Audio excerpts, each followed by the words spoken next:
धन्यवाद भैया, आपका बहुत बहुत धन्यवाद। मैं हाँ हाँ ठीक है।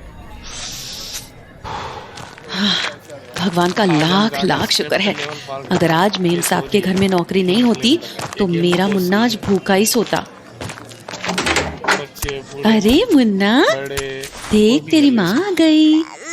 हाँ, अभी जल्दी से माँ खाना बना देगी, फिर खाएंगे हम दोनों माँ बेटे। ठीक है ना? ये लाल गाड़ी है ना, तू चिंता मत कर, बाबा छोड़ के चले गए तो क्या हुआ? हाँ, तेरी माँ है ना, वो तुझे पालेगी, वो तेरा ख्याल रखेगी, तुझे कुछ भी नहीं होने दूंगी मैं। और अगर किसी ने तुझे कुछ करने का सोचा भी तो उसको छोड़ूंगी नहीं मैं। जो दिखाना था वही देख लेते हो आप तो, पर मैं पूरा दिखाता हूँ। हाँ हाँ बाबा, समझ गई। तुझे बहुत जोर की भूख लग गई है, अभी कुछ बना देती हूँ, ठीक है ना? मेरा राजा बेटा। पूरा दिखाऊंगा। वो खुश थी कि उसे डिकोस्टा परिवार में नैनी की नौकरी मिलने से अब उसके बच्चे को भूखा नहीं रहना पड़ेगा, मर मर के जीना नहीं पड़ेगा। जहां उसे इस बात की खुशी थी, वहीं उसे इस बात का दुख भी था कि आखिर ये दुख उसकी ही जिंदगी में क्यों था। उसी भारी मन से वो डिकोस्टा फैमिली में काम करने लौट आई, जहां उसकी मुलाकात साइरस की माँ से हुई। अरे तुम आ गई? जी मेम साहब, चलो अच्छा ही हुआ, मैं अभी निकलने ही वाली थी। डैनी को अभी भी सुलाया है मैंने और साइरस को। अरे व्हाट हैपेंड? ये तुम्हारी शक्ल उतरी हुई क्यों है? क्या हुआ? किसी से बहस हो गई क्या? नहीं मेम साहब, ऐसा कुछ नहीं है। तो फिर ऐसी सैड क्यों है? उदास कहाँ मेम साहब, आपके यहाँ काम मिलने के बाद तो मेरी सारी उदासी चली गई है। तो फिर तेरा चेहरा क्यों उतरा हुआ है? ये तो बस कभी कभी कुछ ख्याल घेर लिया करते हैं जो मुझे मजबूर करते हैं कि पूछूं उस ऊपर वाले से कि आखिर मैंने ऐसा क्या बुरा किया था जो मुझे ऐसी जिंदगी मिली। सब कुछ तो था मेरे पास, पति, इज्जत, घर, और अब कुछ भी नहीं रह गया है।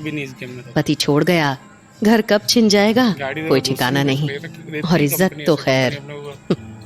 अरे तो तुम्हें जगह की दिक्कत क्यों होने लगी? तुम मेरे बच्चों का ख्याल रखती हो, इफ नेसेसरी तो मेरे घर में आकर रह सकती हो। इतने सारे कमरे तो खाली पड़े हैं। और रही काम की बात, तो ये तो सबको करना होता है। लुक एट मी, मैं भी जमीन खेत देख ही रही हूँ ना, फॉर माई किड्स। तो बस you should do it too, अपने बच्चों के लिए।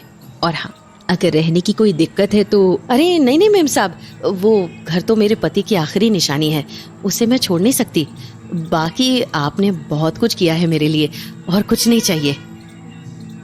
क्या मैं भी आपको रोक के रख रही हूँ? आपको देरी हो गई होगी ना, आप जाओ। हाँ तो ठीक है, मैं भी जाती हूँ, और तुम भी अपने काम पर लग जाओ। और सबसे जरूरी काम तो यह है कि डैनी का ख्याल रखना, एंड सी टू इट कि साइरस कोई बदमाशी ना करे। पता नहीं क्या क्या करता रहता है वो लड़का भी। अरे कोई बात नहीं मेम साहब, आप निश्चिंत होकर जाओ ना, मैं सारा काम निपटा दूंगी। और डैनी तो मेरा लड़का है, उसका ख्याल मैं कैसे नहीं रखूंगी। आप जाओ बेफिक्र होकर, मैं सब संभाल लूंगी। चलो ठीक है, फिर मैं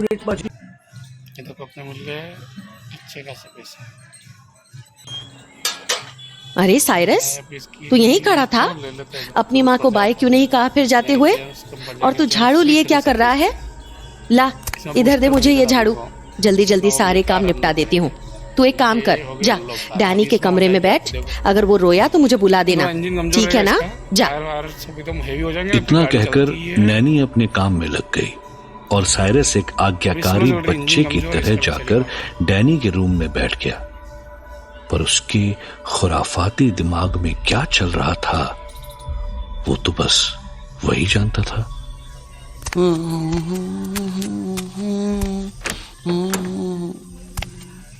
कहाँ बैठूं? जमीन पे तो इतनी गंदगी है, पता नहीं ये नैनी शैनी क्या करती रहती है सारा दिन। फालतू में झाड़ू लेकर घूमती रहती है, यहाँ से वहां यहाँ से वहां। ये बैठने की जगह तो है ही नहीं कहीं। हट गंदगी, हट गंदगी, हट हट हट। हाँ, अब हुआ ना साफ। अरे पागल चूहे, आवाज मत कर। अब मैं जानबूझ के नहीं गया यार, मैं यार मेहनत से तुझे छुपा छुपा के यहाँ लाया हूँ। मुझे तो लगा उस नैनी शैनी ने मुझे देख ही लिया होगा तुझे पकड़ते हुए, पर अगर बिल्कुल से आवाज मत कर, कहीं उस नैनी ने सुन लिया ना तो फालतू में चिल्लाएगी। एक नंबर मोबाइल है। अरे तुझे मेरी बात नहीं समझ में आती क्या? एक बार में बोला ना, मुंह बंद रख अपना। मेरी बात ना एक बार में मान लिया कर, समझा? तेरे भाई की क्या हालत की मैंने बताऊं तेरे को? साला मैंने तुझे मना किया था ना। चलो मिल गया ऐसे ही प्लस कर देखो फिर अन्य के लिए करना पड़ेगा। तो पैसे जगा दिया ना डैनी को। अब वो नैनी यहाँ के मेरे को कस के सुनाएगी। ये डैनी हमेशा मेरे को डांट खिलाना चाहता रहता है, पता नहीं क्यों हमेशा पैं पैं करके रोता ही रहता है। अरे यार किसी बात में रोने की क्या जरूरत थी? नहीं नहीं नहीं, गलती उसकी नहीं है, वो तो चुपचाप से सोया हुआ था। गलती तो इस साले चूहे की है। इस चूहे, मैंने तेरे को बोला था ना कि आवाज नहीं करना, क्योंकि फिर ची तेरा ना साले मुंह बंद कर दूंगा। पर किससे बांधू इसका मुंह? हाँ, टेप तेरा मुंह ना टेप से ही बंद कर देता हूँ।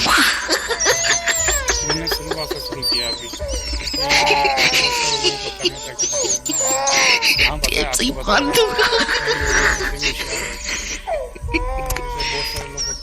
नैनी, नैनी, क्या हुआ साइरस? डैनी जाग गया क्या? डैनी डैनी डैनी, हर टाइम बस इसको डैनी की चिंता रहती है। नहीं नैनी, वो तो मस्त सो रहा है। अच्छा, तो फिर तू यहाँ क्यों आया है? क्या काम है? मुझे टेप चाहिए। टेप? क्यों? पूछो नहीं, बस मेरे को दे दो। अरे पर काम तो बता, उसके बाद दे दूंगी ना। नहीं नहीं, बस दे दो तू, काम नहीं बता सकता मैं। क्या मतलब काम नहीं बता सकता? ए साइरस, कहीं तेरे दिमाग में कुछ उल्टे पुल्टे ख्याल तो नहीं आ रहे हैं ना दोबारा? क्या करेगा टेप का, बोल। अरे वो, ओहो, एक काम करो, तुम मेरे को बस बता दो कि वो कहाँ पे रखा है टेप, मैं खुद ही ले लूंगा। टेप घर में नहीं है। तो फिर जाके ले आओ मेरे लिए। नहीं साइरस, मैं वैसे भी जल्दी में हूँ, सारे काम कर दिए हैं मैंने, अब मुझे घर जाना है। अरे पर मेरे को टेप चाहिए ना।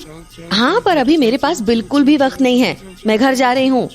नहीं, बस मेरे को ला के दे दो, उसके बाद जहाँ भी जाना है जाओ, आराम से जाओ। ओफो, जिद मत करो तुम, मैं कल दिन में लेकर आ जाऊंगी तुम्हारे लिए, ठीक है? अब चलो, मैं जा रही हूँ। माँ से कह देना नानी ने सब काम कर दिए थे। अरे ये तो डैनी की आवाज है, ये रो क्यों रहा है? देख के आती हूँ। ज़ूपी पर हाँ, मेरा लाडला बेटा, अले ले ले, नहीं रोते, तुम तो इतने अच्छे बच्चे हो, रोते नहीं।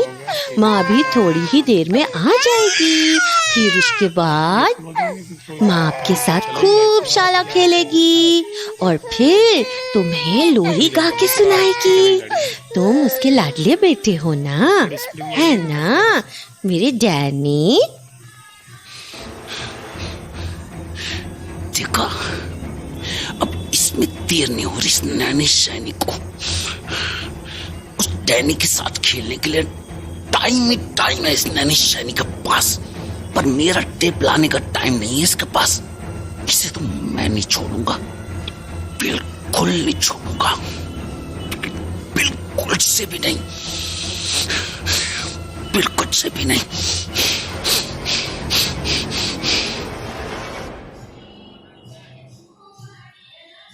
साइरस की एक अलग ही दुनिया थी उसके दिमाग के अंदर, जहां वो हर घटना को अपने ही नजरिए से देखता था और फैसले लेता था। पिछली रात जो भी हुआ, भले ही वो मामूली सी बात रही हो, पर साइरस ने उसे दिल पे ले लिया कि इस घर में सिर्फ डैनी ही डैनी है। ये लास्ट साइरस के होने ना होने से किसी को कोई फर्क ही नहीं पड़ता, और वो ये सब बदलना चाहता था अपने तरीके से। 80,000 तक पहुंचा पर फिलहाल तो उसे चूहे का मुंह बांधने के लिए टेप की जरूरत थी। तो वो काफी देर से नैनी के बाजार से लौटने का इंतजार कर रहा था। भूख भी लग रही ये है। नैनी सैनी क्यों नहीं आई अभी तक? ओम नमः वो तो शिवाय। कब की चली गई थी यार, अब तक तो उसे आ भी जाना चाहिए था ना। 80,000 कंप्लीट करने हैं यार। लगता है आ गई नैनी। अरे साइरस, तू यहाँ दरवाजे के पास खड़ा क्या कर रहा है? गया तेरी माँ काम पे चली गई क्या? 40 और डैनी वो कहाँ है? चलो छोड़ो यार, हाँ माँ गई। कल खेलेंगे। अच्छा तुम अब ये बताओ कि और डैनी